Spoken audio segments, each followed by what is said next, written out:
Hello guys, so welcome back po ulit sa ating channel, Stock Play. At ngayon po ay mag-update naman tayo sa mga stock requests, of course, ng mga viewers natin and loyal followers and subscribers ng ating channel.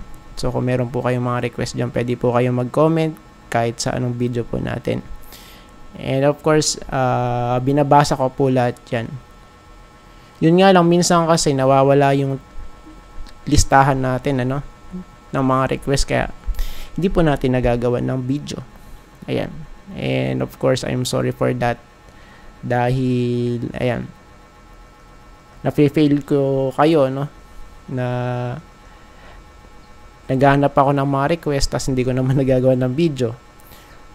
So sa ngayon, meron ulit tayo and let's go. Let's go guys. Wait lang. So, yung first request, yun nga lang, hindi ko na makita yun kung sino yung ganun na to. Nag-request. Shoutout na lang po sa mga nag-request ng mga stocks. Merrimart. So, for me, yung Merrimart na to, bearish. Because, okay, sa pattern pa lang, lower high and lower low. So, we have here. So, ganyan yung kanya itsura di ba? So, pagka ganyan, bearish yan. No? Of course. And, kung titingnan natin, triangle pattern to Ayan, So, meron tayo ditong pattern. Right, ayan, bearish. And for me, so, for MM guys, pwede ito malaglag as low as 0.72. Pwede dyan guys, dito sa may baba na to, And titingnan natin kung may confluence. May confluence ba? Yes, we have here bearish crossover based sa weekly chart natin. Plus point yun, May confluence. And we have here hindi pa oversold yung ating RSI. So it means may chance nga. So hangga't walang breakout, not safe to, Ayan, So retest lang siya, pero nagki-create ng panibagong lower low, Right here. So ito na yung pinaka support na to sa Ayan, sa lower time frame, 0.81 yung support niya right now. And kung di mag-hold dyan, ayun na. So, pwede na malaglag doon sa may sinabi natin. Malapit sa 0.74, 0.72, 0.73. And sa daily chart, ayan. So, sa daily chart, 200. Malayong-malayo yung 200 guys, Ayun, diba? So, nasa planet Mars pa yung 200, pero yung price nasa Marianas Trench pa. Ayan. So, for me, let's wait first, Ayan, for this one, Merrimart. Ayan. So, malayo pa talaga, Ani.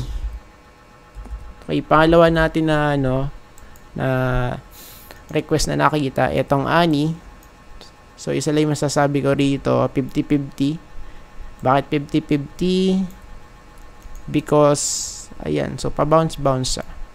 Sideways, guys, Sideways, okay, nalaglag, nag-bounce, laglag, nag-bounce, tapos, ulit, laglag. Pero, it doesn't mean na pagbabounce ulit to.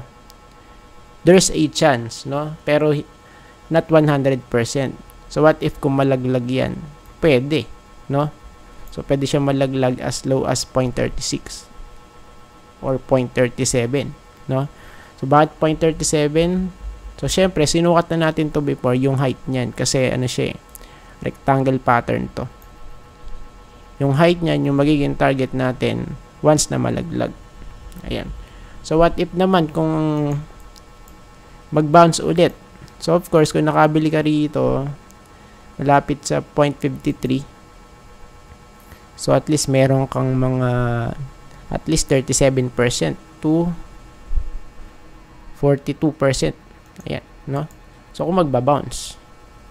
Ayan, kasi, yun nga, since sideways, so, there is no assurance na talaga magbabounce to, may chance din na malalaglag. Ayan. So, ito po yung take ko rito. So, unless na lang kung talagang pitikin, tas mag-breakout, so, bullish yun. No? Pero for now, 50-50, neutral to. Ayan, for me. So, pwede malaglag, and pwede ring mag-bounce, no? So, next natin, now. Okay, for now, so, ano ba nakikita natin dito? So, siya ay nasa support. Pero overall, yung kanyang trend is still weak. Weak and bearish, ano? Lower high, tapos, ayan. Nag-retest pa ulit. Lower low. No? So, we have here low, tapos lower low, guys. So, once na hindi to mag-hold, so, ang possible next support, 0.82. Ayan. So, yung 0.82, bakit doon? Ayan. Kung titingnan natin, may mga touches. Ayan. So, we have here mga touches, guys. Mga touches. Okay. Ayun, no? 0.82 for now. Okay. So, overall, check natin. Bearish for me. Okay. So, pababa yung kanyang RSI. Hindi pa oversold. May chance. Same here. Galing sa taas. Ayan, no? Overbought. Tapos, bearish crossover sa taas. Take note, nasa weekly tayo. Wala tayo sa daily. Ayan. Kaya, expect na natin yung unexpected, no? For this. So, next natin, IDC naman. For IDC. So, simple setup lang dito, of course, since nasa weekly tayo. And kahit di na tayo tumingin sa, sa daily, guys, Very basic yung natin dito, no? Setup. So, we have here, I think para siyang double bottom pattern. And we have here the neckline. Of course, pagka breakout sa neckline, magkakaroon ng throwback yan dun. So, it means, pwede siyang bumagsak dito sa may green box natin. Ayan, kasi fresh breakout, no throwback, no pullback, no? So, dito guys, rejected sa natin, sa resistance. Okay, malapit sa 1.22. And, yeah, ayan. So, tingnan natin, So, sa malamang kasi, dito ang bagsak niya sa may support. Ayan, so, throwback. Same here.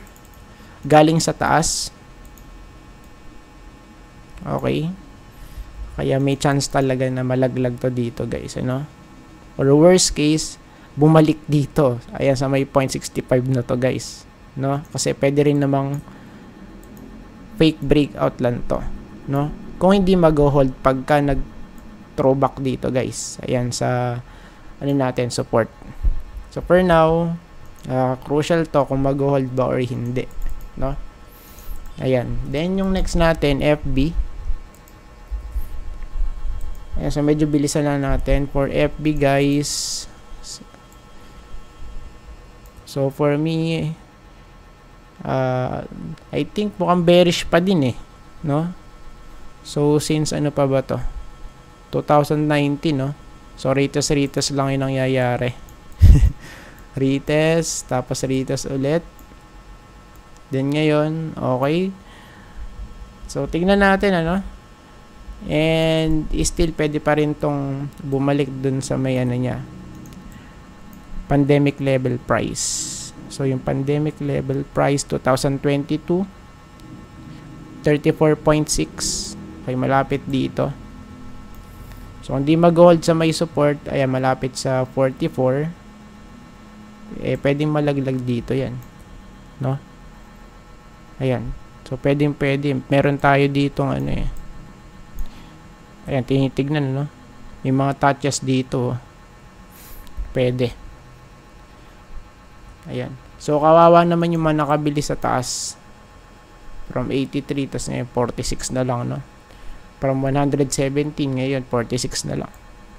Ayan. So, for this one, let's wait muna. At walang breakout, guys, ang dito Oh. So, actually, medyo alanganin talaga, no? Ayan. Then, last but not the least, ABA. ABA. For ABA, I think, okay, nasa support na to, pero pwede malaglag dito yan, guys. Sa next support, 0.84. Nag-close, 0.98. So, medyo, din, medyo malaki rin yung difference, 0.98 to 0.84. And kung i-check natin yung ating RSI, still bearish pa rin for me to Ito, no? So, pwede pa rin malaglag. And pagka nalaglag to, ayan, sa 0.84, possible next major support for ABA. Ayan. So, yun lang. And I think tapos na po tayo, guys. At maraming salamat po sa panonood. And see you po sa next video. Bye-bye and God bless.